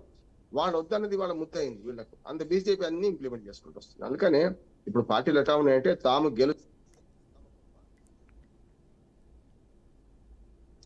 గెలిస్తే తమ గొప్ప, లేకపోతే ఈవీఎం తప్పు అంటున్నారు. ఈవీఎంల గొడవ పోయింది. ఇప్పటిదాకా ఈవీఎంని మీరు ఆరోపించారు, ఆ గొడవ లేదు. ఇప్పుడు ఏం చేస్తున్నారు? కొత్త రంగం, కొత్త కాంగ్రెస్ పార్టీ కొత్త నాటకం తెరదీసింది. ఏమనంటే ఇవాళ ఓటు చోరీ అంటున్నారు. ఓటు చోరీ అనే మాట తప్పు, స్పష్టంగా చెప్తున్నారు. ఓటర్ లిస్ట్ లో తప్పులు ఉన్నాయి. ఎలక్షన్ కమిషన్ పూర్తిగా నిష్పక్షపాతంగా పనిచేస్తలేదు. మొన్న ఆధార్ కార్డు పక్కన పెట్టి మిగతా కార్డులను చెల్లుతాయి, మేము ఎస్ఆర్సీ చేస్తున్నాం, అక్కడి నుంచి మొదలు పెడుతున్నాం అన్నారు బీహార్ నుంచి. సమయం సందర్భం ఇది అని నేను ప్రశ్నించిన తెల్లారే సుప్రీంకోర్టు అన్నది ఇప్పుడే బీహార్ లో ఎందుకు చేస్తున్నారు ఈ పని అని. కాదండి, మేము 2023లో చేసినాం, 20 ఏళ్ళు అయింది, ఇప్పుడు మళ్ళీ చేస్తే బాగుండదు. మరి అంత దేశం అంతా ఎందుకు చేస్తలేరు? చేస్తాం దేశం అంతా అంటున్నారు. ఎలక్షన్ కమిషన్ కూడా పిల్లి మొగ్గలు వేస్తుంది. స్పష్టంగా గతంలో స్టేషన్ ఒక్కడే ఉన్నప్పుడు ప్రవర్తించినట్టు కూడా ఇవాళ ప్రవర్తిస్తలేదు. దానికి కారణం ఏంటంటే ఈ ఎలక్షన్ కమిషన్ నియామకమే తప్పు జరుగుతుంది. అంటే వాళ్ళకు అనుకూలమైన వాళ్ళు వేసుకుంటున్నారు. వాళ్ళు కొంత ఏంటంటే పూర్తిగా ఎలక్షన్ కమిషన్ పూర్తిగా ఒక పార్టీకి పక్షపాతంగా ఉంటుందని నేను అంటలేను, కానీ వాళ్ళ విధాన నిర్ణయాలలో వాళ్ళు చేయడంలో మనకు నిర్ణయాత్మక పాత్ర పోషించడంలో తప్పులు చేస్తున్నారు. కనుకనే ఇవాళ ఓటర్ లిస్ట్ లో ఇప్పటికి కూడా తప్పులు ఉన్నాయి. ఎవరైనా సరే ఏ పార్టీ అయినా ఒప్పుకోవాల్సింది ఏంది? చనిపోయిన వాళ్ళు ఓట్లు తీసేనా వద్దా? 1కి 2 సార్లు 2 దగ్గర 3 దగ్గర ఉన్న వాళ్ళ ఓట్లు తీసేనా లేదా? తెలంగాణ ఉమ్మడి రాష్ట్రంలో చూసుకోండి, తెలంగాణ ఆంధ్రప్రదేశ్ చూసుకోండి. హైదరాబాద్ లో ఒక 10 లక్షల మంది ఓటర్లు ఆంధ్రప్రదేశ్ లో ఓటర్లు ఉన్నారు, తెలంగాణలో ఓటర్లు ఉన్నారు. అంటే చంద్రబాబు నాయుడు గారు మొన్న కుప్పంలో ఓటు వేసేదాకా 2019 ఎన్నికల దాకా హైదరాబాద్ లో ఓటు ఉంది ఆయనకు. 2014లో హైదరాబాద్ లో ఓటు ఉండి అక్కడ పోటీ చేశారు. దాన్ని పోటీ చేయొచ్చు, ఎందుకంటే ఉమ్మడి రాష్ట్రంలో ఎన్నికలు జరిగినాయి కనుక. తర్వాత ఏమైంది? వాళ్ళ లింగమనేని దానిలో పెట్టుకున్నారు. తర్వాత కుప్పంలోని ఓటు లేదు, నువ్వు స్థానికుడు కాదని వైసీపీ చేస్తే చంద్రబాబు నాయుడు గారు అప్పుడు కుప్పంలో ఓటు హక్కు తీసుకున్నారు. ఇవాళ 10 లక్షల మంది హైదరాబాద్ చుట్టుపక్కల కొన్ని జిల్లాల్లో ఉంటూ ఆంధ్రప్రదేశ్ లో కూడా ఓటేస్తున్నారు. ఇక్కడ వేస్తున్నారు, అక్కడ వేస్తున్నారు. ఇక్కడ ఎలక్షన్ వేరే, అక్కడ ఎలక్షన్ వేరే. అట్లానే తెలంగాణ వాళ్ళు కూడా, అది ఆంధ్ర వాడుగా తెలంగాణ వాడు కూడా ఏం చేస్తున్నారంటే హైదరాబాద్ లో ఓటు ఉంటుంది, వాళ్ళు ఉన్న పట్టణం అంటే వాళ్ళ దగ్గర ఉన్న తాలూకా కేంద్రంలో ఓటు ఉంటుంది, ఇల్లు ఉంటుంది కదా అక్కడ. మూడోది వాళ్ళ ఊళ్ళో ఓటు ఉంటుంది. అంటే ఊళ్ళో ఓటు తీసేసుకోరు, పట్టణంలో ఓట్లు తీసేసుకోరు. హైదరాబాద్ జిహెచ్లో ఓటు వేస్తారు, పట్టణంలో అయితే మున్సిపాలిటీకి వేస్తారు, ఆ ఊళ్ళో పోయి గ్రామ పంచాయతీకి వేస్తారు. వీళ్ళు తప్పు కదా. అందుకని నేను ఏమంటాను అంటే ఓటర్ లిస్ట్ లో 3 పొరపాటు, చచ్చిపోయిన ఓట్లు గ్యారంటీ తీసేయాలి, ఊళ్ళో లేని వాళ్ళ ఓట్లు తీసేయాలి. మూడోది మైగ్రేట్ అవుతారు చాలా మంది. ఇప్పుడు బీహార్ లో సమస్య అదే. బీహార్ నుంచి చాలా మంది దేశవ్యాప్తంగా లేబర్ పని కోసం పోయారు. వాళ్ళ పూర్వీకులు కానీ వాళ్ళు ఎవ్వరు లేరు అక్కడ, వాళ్ళ అన్నదమ్ములు కానీ ఎవరు లేరు. అక్కడ ఓట్లు ఉన్నారని కొట్లాడుతున్నారు. నిజంగా బీహార్ లో ఎలక్షన్ చూస్తుంటే నిన్నటి దాకా చాలా దుర్మార్గంగా ఒకరి మీద ఆరోపణ చేసుకుంటున్నారు ఓటు చోరీ మీద. ఇప్పుడు దేశవ్యాప్తంగా అదే జరుగుతుంది. నేను మహాదేవ్పూర నిన్నగాక మొన్న రాత్రి దాకా నేను బెంగళూరులో ఉన్నాను. మేము సర్వే చేసినాం. సమస్య లేదు, ఇదంతా వీళ్ళ ఆరోపణలు తప్ప ఏం లేదు సార్.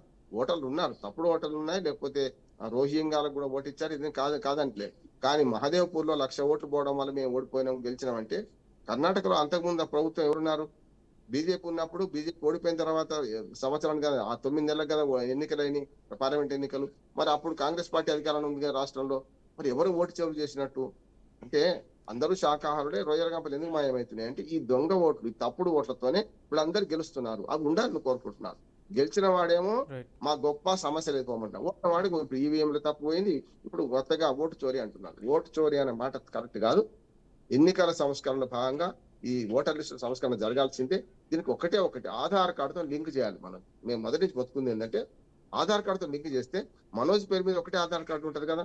మీకు 2-3 చోట్ల ఉంటే బండారు రామ్మోహన్ రావు ఒక్కసారి క్లిక్ చేస్తే దేశంలో ఎన్ని చోట్ల ఉంటే బయటపడుతుంది కదా. ఈ దొంగలు బయటపడడానికి ఇంత ఆధునిక సాంకేతిక విజ్ఞానం ఉంటుంటే ఎలక్షన్ కమిషన్ ఆధార్ పనికి రాదంటే సుప్రీంకోర్టు బందరిస్తే తప్ప ఇప్పుడు ఆధార్ కార్డును ఒక గుర్తింపు కార్డుకు భావిస్తలేదు. మిగతా కార్డులన్నీ కూడా ట్యాంపరింగ్ చేయొచ్చు అంటుంది. రేషన్ కార్డు ట్యాంపరింగ్ చేసినప్పుడు, ఆధార్ కార్డు ట్యాంపరింగ్ చేసినప్పుడు రేషన్ కార్డు ట్యాంపరింగ్ చేయలేదా?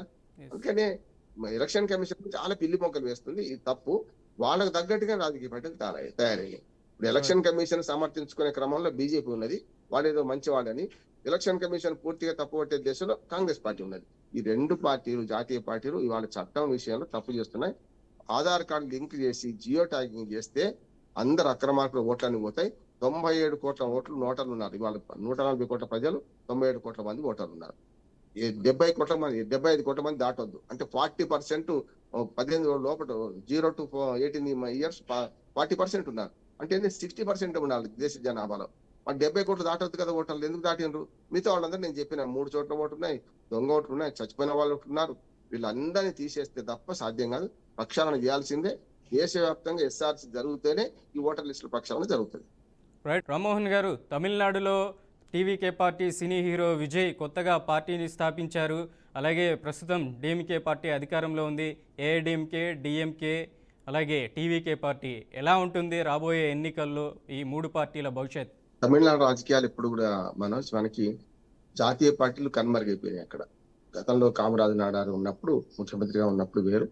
60s లో ఎప్పుడైతే డిఎంకే పార్టీ వచ్చిందో అప్పటి నుంచి ద్రవిడ వాదాన్ని ముందుకు తీసుకొచ్చారు. అందులో నుంచి ఎన్ని పార్టీలు విడిపోయినా ద్రవిడ వాదం అయితే నిలుస్తూ వస్తున్నది కదా. జాతీయ పార్టీలు 2 కూడా ఇవాళ పెద్దగా ప్రభావం చూపెట్టే పరిస్థితి బీజేపీ కానీ అంతకుముందు ఉన్న కాంగ్రెస్ కానీ చూపించే ప్రయత్నం లేదు, ఆ పరిస్థితి లేదు. ఇవాళ మరి 2 పార్టీలు ప్రధానంగా డిఎంకే, అన్నాడీఎంకే ఉండేది. జయలలిత మరణంతో అన్నాడీఎంకే మెల్లగా వీక్ అయింది. అది బీజేపీ దగ్గర అయింది.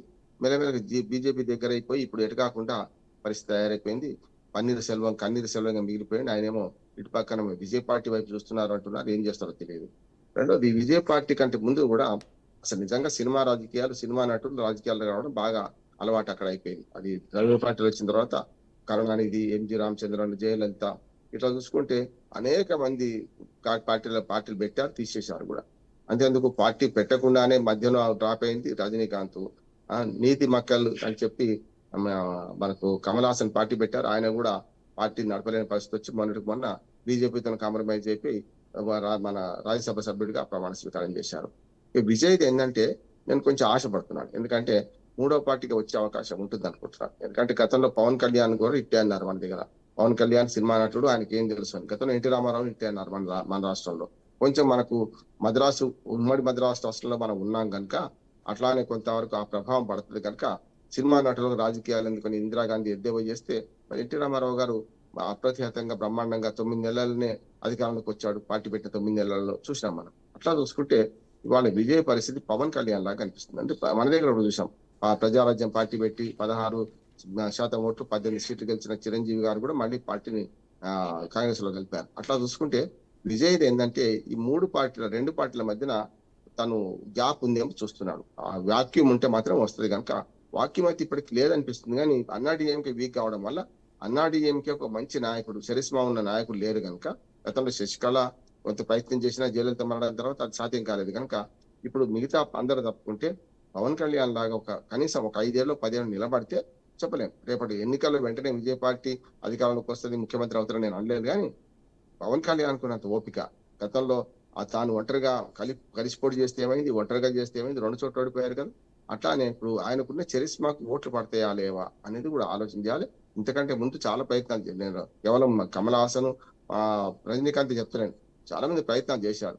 ఆ ప్రయత్నాలు సఫలీకృతం కాలేదు. 2 పార్టీలు బలంగా ఉన్నప్పుడు ఆ 2 పార్టీల మధ్యన ఇంకో పార్టీ మనగడ సాధించలేదు కనుక ఇవాళ విజయ్ పార్టీకి ఉన్న భవిష్యత్తు ఏంటంటే కొంతవరకు ఓట్లు సాధించవచ్చు, అసెంబ్లీలో కూర్చోవచ్చు రేపు 2026 ఎన్నికల్లో. ఆ తర్వాత ఏం జరుగుతుందంటే ఖచ్చితంగా 10 ఏళ్ళన్నా 5 ఏళ్ళన్నా ఓపిక పడితే 2034 2029 26 కాదు 31 ఎన్నికల వరకు కొంతవరకు పుంజుకునే అవకాశం ఉంటుంది అంటున్నాను. గుర్రం ఎగరవచ్చు. రాజకీయాల్లో ఎప్పుడు కూడా ఫలానా అని చెప్పలేం, కానీ కొంతవరకు మనం ఊహించవచ్చు. 3వ పార్టీగా మనగలిగే శక్తి ఇవాళ అక్కడ ఉందా లేదా అంటే అన్నాడీఎంకే వీక్ అవడం ఒక మంచి అడ్వాంటేజ్ వాళ్ళకి. అన్నాడీఎంకే సరిగ్గా నాయకుడు లేడు అంటే బీజేపీ సంఖలో ఉంది అన్నాడీఎంకే అని అంటున్నారు కనుక అటు స్టాలిన్ ఏమో మన ఇండి కూటమిలో ఉన్నారు, అన్నాడీఎంకేనేమో ఇటు పక్కన మన ఎన్డీఏ కూటమిలో ఉంది. ఈ రెండింటి కూటములు కాకుండా ఇప్పుడు ఆయన మొత్తం విజయ్ అంత విమర్శ అంతా కూడా స్టాలిన్ సార్ అని ప్రశ్నిస్తున్నాడు. ఈ యువత ఈయన వైపు మళ్ళీ ఏమైనా ఓట్లు ఇస్తారా, మనకు ఆమోదయోగ్యమైన కొంత స్ట్రెంగ్త్ జరిగేలాగా ఓట్లు ఇస్తే మంచిదే. 239 అసెంబ్లీ స్థానాలు ఉన్న తమిళనాడులో కనీసం 39 స్థానాలు గెలుచుకున్నా కూడా క్రియాశీలకమైన పాత్ర విజయ్ పోషించవచ్చు అని నేను అనుకుంటున్నాను.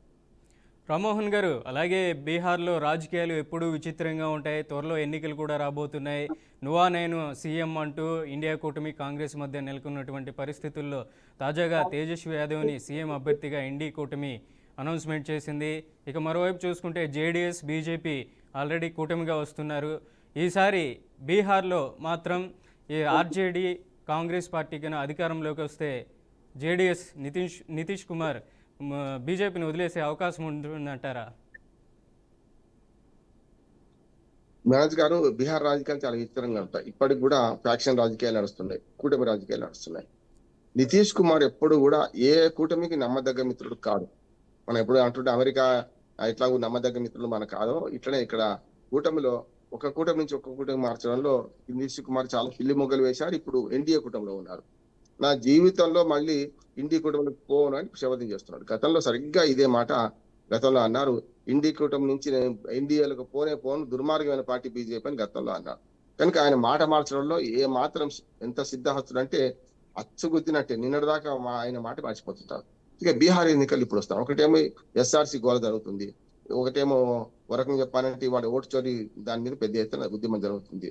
అక్కడ తేజస్వి యాదవ్ నిన్నటిదాకా కాంగ్రెస్ ను కార్నర్ చేస్తూ మేము ఇండి కూటమిలో ఉన్నా కానీ నేనే 243 స్థానాలకు మొత్తం మేమే పోటీ చేస్తాం అని మాట్లాడింది కదా.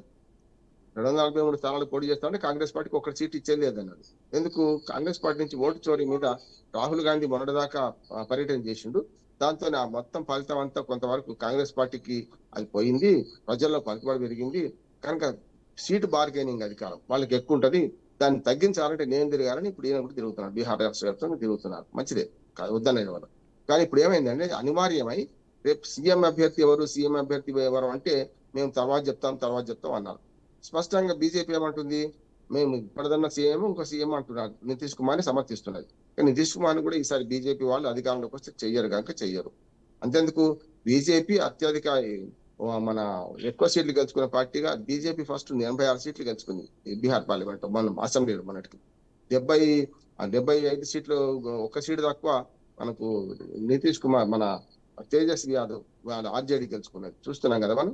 ఒక్క సీటు తేడాతోని ఇటుపక్క అటుపక్క వీళ్ళు మారి ప్రధాన పార్టీలు ఏమో పక్కకు పోయి ఇవాళ బీజేపీ ప్రధాన సింగిల్ మెజార్టీ పార్టీగా ఉండి కూడా నితీష్ కుమార్కి అధికారం. నితీష్ కుమార్ 45 సీట్లే, ఇక్కడ 19 సీట్లతో ఇప్పుడు దాకా ఉన్న బీహార్లో అసెంబ్లీలో 19 సీట్లతో కాంగ్రెస్ పార్టీ ఉంది. ఈ 19 కూడా రావని నేను అంటున్నాను. ఎందుకు రావంటే తేజస్వి యాదవ్ బలమేండు. అందుకని వాళ్ళు ఏం చేసిందంటే కాంగ్రెస్ పార్టీ అనివార్యమై తేజస్వి యాదవ్ మా ముఖ్యమంత్రి అభ్యర్థి అని ప్రకటిస్తేనే వీళ్ళకి ఏమైనా పుట్టగతులు ఉండే పరిస్థితి వస్తుంది. ఇండి కూటమిలో చాలా చీలికలు ఉన్నాయి. ఇండి కూటమిలో ఇప్పటికీ ఆమ్ ఆద్మీ పార్టీ విడిపోయింది. దేశవ్యాప్తంగా పార్లమెంట్ ఎన్నికలు మేము పోటీ చేస్తున్న సిద్ధంగాని మీతో కలిసి రాష్ట్రాలు చేయమంటున్నారు. ఆమ్ ఆద్మీ పార్టీ కాకుండా జన్ సురాజ్ పార్టీ అని మనకు ప్రశాంత్ కిషోర్ పీకే అంటాం మనం, ఆయన రాజకీయ వ్యూహకర్త, ఎన్నికల వ్యూహకర్త. ఆయన అన్ని రాష్ట్రాల్లో వీళ్ళని అధికారంలో మోడీ నుంచి మొదలుకొని జగన్మోహన్ రెడ్డి దాకా అధికారంలో తీసుకురావడానికి ప్రయత్నం చేసిండు. ఎప్పుడు కూడా కొంతవరకు ఆ వ్యూహం ఫలించింది. కానీ ఎప్పుడు కూడా నేను మాట అంటాను, మన ఎప్పుడు కోచ్ ఎప్పుడు మంచి ఆటగాడు కాదు, కోచ్ ఆట నేర్పిస్తాడు. అట్లాగే ప్రశాంత్ కిషోర్ ప్రభావం ఏం ఉండదని నేను చెప్పలేం, కానీ ఓటు చీల్చడంలో చాలా వరకు కొంత చేస్తాడు. ప్రజాస్వామ్యం ఓట్లు చీల్చే ప్రయత్నం చేసి ఇండి కూటమి ఓట్లే పోతాయి. కనుక ఇవాళ ఇండి కూటమికి పెద్ద ఎత్తున అక్కడ నష్టం జరిగే అవకాశం ఉంది. దానికోసమే ఓటు చోరీ అని, వాళ్ళ ఓట్లు సరిగ్గా లేవని ప్రచారం చేసి ఓడిపోయినా సరే రేపు సమర్థించుకోవడానికి వీలుగా చూస్తున్నారు. ఈసారి కూడా నా ఉద్దేశం ప్రకారం సింగిల్ మెజార్టీ పార్టీగా ఏది వస్తుందో, అది తేజస్వి యాదవ్ వస్తుందా లేకపోతే ఇటు పక్కన బీజేపీ వస్తుందా, ఈ రెండింటి మధ్యనే పోటీ ఉంటుంది. ఏ సింగిల్ మెజార్టీ పార్టీ వస్తే ఆ సింగిల్ మెజార్టీ పార్టీతోని అంటగాగి మళ్ళీ ముఖ్యమంత్రి అయ్యే ప్రయత్నం నితీష్ కుమార్ చేస్తున్నాడు. ఏం సమస్య లేదు. రేపు ఇండి కూటమి మెజార్టీ వచ్చిందంటే ఈయన ఫిరాయిస్తాడు, మళ్ళీ అక్కడ ముఖ్యమంత్రి కావాలంటాడు, సమస్య లేదు. కానీ ఈసారి నితీష్ కుమార్ చరిస్మా ఓడిచిపోయింది, చరిత్ర ఓడిచిపోయింది. ఇవాళ నితీష్ కుమార్ మరొకసారి భంగపడనున్నాడు. ఏ కూటమి అధికారంలోకి వచ్చినా అక్కడ తేజస్వి యాదవ్ ముఖ్యమంత్రి అవుతారు, ఇక్కడ బీజేపీ ముఖ్యమంత్రి అవుతారు తప్ప ఇంకొకటి రానియరు. అది నవీన్ పట్నాయక్ విషయంలో మనం చూసినాం. ఒరిస్సాలో అప్రతిహతంగా 5 సార్లు గెలిచిన నవీన్ పట్నాయక్ పక్కన పెట్టి ఇవాళ కొత్త ముఖ్యమంత్రి బీజేపీ నుంచి వచ్చారు కదా. అట్లానే బీహార్ లో కూడా రేపు పొద్దున ఎన్డీఏ కూటమి ముఖ్యమంత్రి అవుతారు తప్ప నితీష్ కుమార్ కాడు. రైట్ రామ్మోహన్ గారు, నెక్స్ట్ టాపిక్ చూసుకుంటే బ్రిటన్లో వలస పోరు కొనసాగుతుంది. 5 దేశాల్లో కూడా ఇదే పరిస్థితి నెలకొనింది. తాజాగా అమెరికాలో డొనాల్డ్ ట్రంప్ H1B వీసాలపై కూడా టారిఫ్ విధించారు. ఇట్లాంటి పరిస్థితుల్లో మన దేశం నుంచి వెళ్ళాలనుకుంటే, అక్కడ ఎంఎస్ చేయాలనుకుంటే దాదాపు అమెరికాకి సంబంధించినటువంటి $1,00,000 అంటే మన ఇండియా మనీ 86 లక్షలు దరఖాస్తు చేసుకోవాలి. ఇక ఇండియా వాళ్ళు అమెరికాలో చదువు కోసం వెళ్ళాలంటే ఎటువంటి పరిస్థితులు నెలకొనే అవకాశం ఉందంటారు? మనోజీవాన్ని కలిపి మాట్లాడుకుందాం, ఎందుకంటే సమయం కూడా తక్కువ ఉంది కనుక. ఏం చేద్దామంటే ఇవాళ మొత్తం వలసలకు వ్యతిరేకంగా చాలా దేశాలు ఉద్యమిస్తున్నాయి. బ్రిటన్ లో అయితే 1,50,000 మంది రోడ్ల మీదకి వచ్చారు. మనం చూసాము. మాకు ఈ బ్లాక్స్ వద్దు, వర్ణ వివక్ష కనపడేది, మనకు బయట దేశాల నుంచి వచ్చారు వాళ్ళ మీద కక్ష కనపడదు. గతంలో రవి అస్తమించని సామ్రాజ్యంగా ఉండి ప్రపంచంలో దాదాపు 40-50 దేశాలు మీ పెత్తనం చేసిన వలసరాజ్యమైన బ్రిటన్ ఇవాళ వలసలతో అతాకుతలం అయిపోయి మాకు వద్దంటున్నారు. ఒక దేశంలో వాళ్ళది ఏముందంటే కొంచెం ముస్లింలు ఎక్కువ మంది అక్కడ వివిధ దేశాల నుంచి వచ్చిండ్రు. రేపు పొద్దున ముస్లిం మెజార్టీ దేశంగా మారిపోయే పరిస్థితి ఉంది. మా స్థానికుల సంగతి ఏందని వాళ్ళు అడుగుతున్నారు. యూరోపియన్ దేశాలు కానీ లేకపోతే కెనడా కానీ లేకుంటే అమెరికా కానీ, అమెరికన్ ఫస్ట్ అని వాళ్ళు తీసుకున్న ఆస్ట్రేలియాలో కానీ కెనడాలో కానీ ఇప్పుడు ఉద్యమాలు జరుగుతున్నాయి. 5-6 దేశాల్లో జరుగుతుంది. కనుక ఉద్యమాలు అన్నిటి కారణం ఏంటంటే మేము మా లోకల్ అంటే భూమిపుత్రుల సిద్ధాంతం, మేము మొదటి నుంచి ఉన్న వాళ్ళు మేము మైనార్టీ కావద్దు అంటున్నాం. వాళ్ళ వాదనలో పసు ఉంటుంది. అంతేందుకు మన దగ్గర తెలంగాణలో మీరు మార్వాడి గోపియా ఉద్యమం వచ్చిందా? అంతకుముందు హైదరాబాద్ మన బొంబాయిలో ఆర్థిక రాజధాని బాల్ థాకరే గారు ఎంతమందిని వెళ్ళగొడతా అన్నారు, సినిమా యాక్టర్లందరినీ కాల్చి పడేస్తా అన్నారు. కనుక భూమిపుత్రుల సిద్ధాంతం గతంలో బాంబేలో వచ్చింది. ఇవాళ కన్నడకును తమిళనాడుకు మధ్యలో పోటీ, కన్నడ దేశానికి మనకు మహారాష్ట్రకు పోటీ. డ్రైవర్లు కొట్టుకుంటున్నారు, కండక్టర్లు కొట్టుకుంటారు, ప్రయాణికులు కొట్టుకుంటున్నారు, చూస్తున్నాం మనం. అంటే మిగతా భాషా భేదాలు. అందుకనే శ్రీశ్రీ గారు ఎన్నడో రాశారు, పాడబోయి భారతీయుడా ఆడి పాడబోయి విజయ గీత కథలో మా అవినీతి బంధు ప్రీతి మన చీకటి బజార్ అనుకుంటూ చెప్తారు. భాషా భేదాలు ఉన్నాయి, చెలరేగే నేడు అంటారు. అట్లాగే ఇవాళ దేశంలో అసహనం కనపడుతుంది, ప్రపంచంలో అసహనం. దీనికి కారణం ఏంటంటే వలసలు వెళ్ళిన వాళ్ళు పోజులకు పోకుండా వాడు కొంత సంపాదించుకుంటాడు, కానీ దాన్ని బహిర్గతం చేసుకుంటున్నారు. ఇవాళ చూస్తే అమెరికాలో ఒక వీధిలో జరిగింది మొన్న. ఏమైందంటే వాళ్ళు అక్కడ బతకపోయిన వాళ్ళు అంటే అక్కడి నుంచి వలసపోయిన వాళ్ళు బాగా సంపాదించుకున్నారు, మంచిదే. పెద్ద ఊరేగింపు తీస్తూ పబ్లిక్ న్యూసెన్స్ క్రియేట్ చేశారు. అంటే భారతీయులు వచ్చి మా మీద పెత్తనం చేస్తున్నారు చూసిందా, అర్ధరాత్రి మనం నిద్రపోనిస్తారని చెప్పి కంప్లైంట్ చేశారు పోలీసులకు కొందరు. అంటే ఇప్పుడు ఏమైందంటే పెద్ద ఎత్తున వీళ్ళు సంపద ప్రదర్శన కూడా చేస్తున్నారు, తప్పంటున్నారు. ఇక $1,00,000 సంగతి మాట్లాడి ముగిస్తాను. ఇప్పుడు $1,00,000 అనేది దేనికి అంటున్నారంటే H1B వీసాల మీద మాట్లాడుతున్నారు. H1B వీసాలకు మాత్రమే $1,00,000 అంటున్నారు. గతంలో ఏముండే అన్ని కలిసి $6,000 ఉండే. $1,000 ఏమో అప్లికేషన్ ఫీజు, ఎవరైనా కంపెనీ వాళ్ళు ఇచ్చుకుంటే $5,000 మిగతా $5,500 కట్టాల్సి ఉండే. $6,000 అయిపోయింది. కానీ వాళ్ళు $1,00,000 అట్లా ఏమైందంటే 88,000 కోట్ల రూపాయలు ఇవాళ మనం 85 లక్షల రూపాయలు మనం. కనుక కంపెనీలు H1B వీసాలను రమ్మానంటే ఆ డబ్బులు వాళ్ళే భరిస్తారు. యాక్చువల్ గా చాలా మంది ఏమనుకుంటున్నారంటే వీళ్ళే పోయేవాళ్ళు భరిస్తారంట. తాగేవాడే కడతారు, తాళ్ళ పాలిస్తారు. కనుక ఇంత భరించి తీసుకుంటారా అనేది సమస్య నెంబర్ 1. అది నష్టమే మనకు కాదంటే. అంటే H1B వీసాలంటే ఇవన్నీ కూడా నైపుణ్యం కోసం పోయే, నైపుణ్య విద్య కోసం పోయే, విద్య కోసం నైపుణ్యాన్ని డాక్టర్లు పోతారు, మంచి డాక్టర్లు పోతారు, మంచి ఇంజనీర్లు పోతారు, మంచి వకీళ్లు పోతారు. ఇట్లా ఏదైనా సరే ఏదైనా నైపుణ్యం, కార్మిక నైపుణ్యం కూడా నైపుణ్యమే పోతారు. అంటే H1B వీసాల విషయంలో ఈ ఎందుకు చేసిందంటే తమ వాళ్ళకు ఉద్యోగాలు రావాలని కోరుకుంటున్నారు. అక్కడే తప్పటి అడుగు చేస్తున్నారు ట్రంప్. ఎందుకంటే తమ నైపుణ్యాన్ని పెంచుకోకుండా ఒకేసారి ఆపేస్తే ఏమవుతుంది, నైపుణ్య వలస తగ్గింది అనుకోండి, ఆటోమేటిక్ కంపెనీలు ఉద్యోగాలు తీస్తాయి. కానీ వాళ్ళకు కూడా నష్టం ఏం లేదు. వాళ్ళు ఏం చేస్తారంటే మీరు రావద్దు అంటున్నారు కదా, మేమే అక్కడికి వెళ్తాం అంటారు. ఇప్పుడు చూస్తున్నాం కదా, కాగ్నిజెంట్ కానీ రకరకాల కంపెనీలు మనకు హైదరాబాద్ లో మనం చూస్తున్నాం, బెంగళూరులో చూస్తున్నాం, టెక్ కంపెనీలు అన్ని కూడా మల్టీనేషనల్ కంపెనీస్. వాళ్ళు ఏం చేస్తున్నారు, ఇక్కడనే ఆఫీసులు పెట్టుకుంటారు, ఇక్కడి నుంచి పని చేయబడ్డారు, అర్ధరాత్రి పని చేయబడ్డారు చేస్తున్నారు కదా మన వాళ్ళకి. సాఫ్ట్వేర్ రంగంలో బెంగళూరు అయితే, హైదరాబాద్ అయితే బాగా మొత్తం దేశవ్యాప్తంగా ఇవాళ పెద్ద ఎత్తున మనకు మన టెక్నాలజీ రంగంలో బ్రహ్మాండంగా ఉన్నాం కదా మనం. కనుక తప్పనిసరి ఇక్కడి నుంచి చేయించుకుంటారు. అప్పుడు నష్టం ఏముంది, ఇంకా బెస్ట్ అది వాళ్ళకు. కనుక దానివల్ల మన నష్టం ఇప్పుడు జరుగుతుందని నేను అనుకుంటాను. కానీ మొదట్లో కొంత నష్టం జరిగే అవకాశం ఉంటుంది. ఈ H1B వీసాలతో పాటు విద్యార్థి వీసాల మీద కూడా ఆంక్షలు విధించారు ఆయన. విద్యార్థి వీసాలు గతంలో 5 ఏళ్ళు అంత పైగా కూడా చదవడానికి వీలు ఉంటుంది ఒకసారి వెళ్ళి. కానీ ఇప్పుడు 4 ఏళ్ళకు కుదించారు. అంటే కొన్ని కోర్సులు చేయడానికి 5 ఏళ్ళు కావాలి. అంటే 4 ఏళ్ల తర్వాత మళ్ళీ ఆ సగం కోర్సు విడిచిపెట్టడమా, లేకుంటే వాళ్ళు అడిగిన నిబంధనల మేరకు డబ్బులు కట్టడం అనే సమస్య వస్తుంది. కనుక వీసాల విషయంలో నిన్నటిదాకా ఆర్థిక యుద్ధాలు చేసి సుంకాలు పెంపన్నారు. ఇప్పుడు వీసాల విషయం చేస్తున్నారు. ఇప్పుడిప్పుడే చూస్తున్నాను వార్త నేను. మళ్ళీ వెనుకబోయారు వీసా. ఇప్పుడు ఏదైతే $1,00,000 అన్నారు కదా, దానికి యూటర్న్ తీసుకున్నారు ట్రంప్. నేను మొన్న నుంచి చెప్తున్నాను, మొన్న ఆయన అన్నప్పటి నుంచి అయ్యా ఆయన మనకు బేస్లెస్ మాట్లాడుతుంటారు. అంటే ఆయన నిలకడలేని మనిషి కనుక, చంచలత్వం కనుక నిన్న అన్న మాట ఇవాళ వెనక్కి తీసుకోవచ్చు, సమస్య లేదు, దీని మీద కూడా నష్టం అయితే అంత ఒక మాట చెప్పి ముగిస్తాను నేను. గతంలో ఇప్పుడు ఏదైతే విద్యా సంస్థల అడ్మిషన్లకు కనుక ఆంక్షలు విధించడం వల్ల $35,000 కోట్ల నష్టం ఒక్క సంవత్సరం 6 నెలల్లో జరిగింది అమెరికా. హార్వర్డ్, స్టాన్ఫర్డ్స్ లాంటి విశ్వవిద్యాలయాల్లో అడ్మిషన్లు 30% తగ్గినాయట. అంటే ఏమైనట్టు విదేశీ మార్కెట్ మనం కోల్పోయినట్టు లెక్కగా డాలర్ల విషయంలో. అందుకని నేనేమంటున్నానంటే అమెరికా తాను ఎక్కిన కొమ్మనే తాను అనుకుంటుంది. అమెరికాలో ట్రంప్ ఏ చర్యలు చేస్తున్నాడు, ఈ చర్యల వల్ల వారికే నష్టమయ్యే అవకాశం ఉంది. అందుకని 5 లక్షల మంది అమెరికన్లు ఆ మధ్య పెద్ద ఎత్తున వీధుల్లోకి వచ్చి కొట్లాడారు, చేశారు కదా.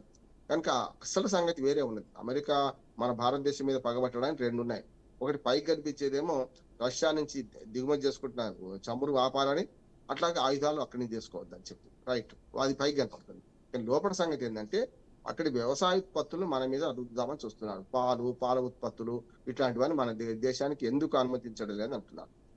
ఆయన అమెరికా ట్రంప్ అధ్యక్షుడు ట్రంప్ సలహాదారు ఒక ఆయన నిన్న దుర్మార్గమైన వ్యాఖ్య చేసినారు. ఏమనంటే అది అహంకారం. ఒక రకంగా చెప్పాలంటే 140 కోట్ల మంది ప్రజలున్న ఇండియాకు ఒక్క మొక్కజొన్న కంకి మీరు దిగుమతి చేసుకోలేరా అంటున్నారు. మన మొక్కజొన్నలు మనకు మస్తుకున్నాయి, మనం తినే తక్కువైంది. ఇప్పుడు అన్ని పశువుల దానికి వాడుతున్నాం. 2,000-2,500 మించడం లేదు మొక్కజొన్నలు మన దగ్గర క్వింటాల్. ఒకవేళ అమెరికా మొక్కజొన్నలు ఇక్కడికి దిగుమతి అయితే అక్కడ సబ్సిడీలు ఎక్కువ, రైతులు చాలా చౌకలో పండిస్తారు. సబ్సిడీ 50% వరకు సబ్సిడీ ఇస్తున్నారు. మన దగ్గర దుర్మార్గం ఏమంటారంటే ఓ ఎరువు బస్తా ఫ్రీ సబ్సిడీ ఇచ్చిన, లేకపోతే రైతు బంధు, రైతు భరోసా వేసిన, అన్నదాత సుఖీభావ అన్నా కూడా మనం దాన్ని విమర్శిస్తున్నాం, అనవసరంగా రైతులకు ఇస్తున్నాం అని. కానీ అట్లా కాదు, చాలా సబ్సిడీలు ఉంటాయి కనుక వాళ్ళ ఉత్పత్తులు తక్కువ ధరలకు వాళ్ళు సప్లై చేయగలుగుతారు. అప్పుడు ఏమవుతుంది, మన ఉత్పత్తుల ధరలు పడిపోతాయి. మనకు మొక్కజొన్న అక్కడ దిగుమతి చేసుకోగానే మన మొక్కజొన్న ధరలు పడిపోతాయి. దాంతో పాటు వాళ్ళు పాలు దిగుమతి చేసింది అనుకోండి, ఆటోమేటిక్ గా మన పాల ధర ఒక మాట చాలా పెద్ద డేంజర్స్ మనది. ఇక్కడ 10 నుంచి 15 రూపాయలు తక్కువైతే మరి మన పాల ఉత్పత్తిదారులు దాన్ని తట్టుకోగలుగుతారా? 70 రూపాయలకు అమ్మే లీటర్ పాలను 60 రూపాయలకు అమ్మగలుగుతారా? అమ్మలేరు కదా. కనుక మోడీ గారు దానికి మంచి చెక్ పెట్టారు. మీరు ఏం చేసినా సరే మేము వ్యవసాయ అనుబంధ రంగాల ఉత్పత్తులను ఇక్కడికి అనుమతించలేదు పొమ్మన్నారు. కానీ కొన్ని విషయాలలో వాళ్ళ అవసరం వాళ్ళకు ఉంటుంది, సమస్య లేదు. ఇవాళ అమెరికా ఎన్ని ఆంక్షలు విధించినా, ఎన్ని సుంకాలు విధించినా ఫార్మాస్యూటికల్ రంగంలో అమెరికా చాలా దుర్మార్గంగా వాళ్ళు మన మీద ఆధారపడాల్సిందే. ఇవాళ వాళ్ళు పారాసిటమాల్ గోలి ₹1 వాళ్ళకి సప్లై చేయగలుగుతున్నారు. ఉదాహరణ చెప్తున్నా, అప్పుడు వాళ్ళు తయారు చేసుకుంటే ₹3 అవుతుంది. ఎవడైనా తాను చచ్చే మంది మింగడు కదా. కనుక వాళ్ళ అవసరాలు వాళ్ళే, మన అవసరాలు మనవి. ఇండియా చాలా దృఢంగా ఉన్నది. ఇవాళ పూర్తి స్థాయిలో ఈ ట్రేడ్ విషయంలో, వాణిజ్య విషయంలో మనం అమెరికాతో ధీటుగా ఉన్నాం. ఆర్ఐసి, రష్యా, ఇండియా, చైనా మైత్రి మరింత వర్ధిల్లుతుంది, వాణిజ్యం కూడా వర్ధిల్లుతుంది. మనం మంచి సంకేతాలు ఇస్తున్నాం. మీరు ఏం చేసుకున్నా సరే మీకు లొంగేది లేకపోమంటున్నాం. అందుకనే పైకి కనిపించే కారణం వేరు, లోపల అసలు కారణం ఏంటంటే వాళ్ళ వ్యవసాయ ఉత్పత్తులను మనం దిగుమతి చేసుకోవాలని ఒత్తిడి చేస్తున్నారు. అట్లాగే రక్షణ శాఖ మనకు ఆయుధాలను కానీ చమురును కానీ మా దగ్గర నుంచి తీసుకోమంటున్నారు. కనుక ఈ సమస్య లేదు. తాను ఎక్కిన కొమ్మనుకుంటున్న ట్రంప్ కొద్ది రోజులు మారుతారు చూడండి. ఇప్పటికి 8 నెలలైంది ఆయన అధికారంలోకి వచ్చి, రెండోసారి అధికారంలోకి వచ్చి. 8 నెలల్లో ఆయన ఆర్డర్లు అన్ని కూడా, ఎగ్జిక్యూటివ్ ఆర్డర్లన్నీ కింద ఫెడరల్ కోర్టులు కొట్టేస్తున్నాయి, రద్దు చేస్తున్నాయి. ఈ దశలో మరి సుప్రీంకోర్టులో కూడా ఈ కేసు ఒకటి ఉన్నది. అది సుప్రీంకోర్టును కూడా బ్లాక్ మెయిల్ చేస్తున్నాడు. ఏమనంటే, మీరు ఫెడరల్ కోర్టులు ఇచ్చిన తీర్పును సమర్థిస్తే దేశానికి బ్రహ్మాండ నష్టానికి మీరే కారణం అంటున్నారు. కనుక ఒక్క మాట చెప్పి ముగిస్తాను నేను. ఇవాళ ట్రంప్ చేసే చర్యలు వాళ్ళ ప్రజలకే నష్టం కలిగిస్తే, మనం కొంచెం నిలకడగా ఆలోచిస్తే ఖచ్చితంగా నిలబడి నీళ్లు తాగుతున్నాం, మనం పరిగెత్తి పాల్దాడడం లేదు. మనం విజయం సాధిస్తాం, ట్రంప్ ఓడిపోతారని నేను అంటాను. ధన్యవాదాలు బండారు రామ్మోహన్ గారు, మీ విశ్లేషణ అందించినందుకు.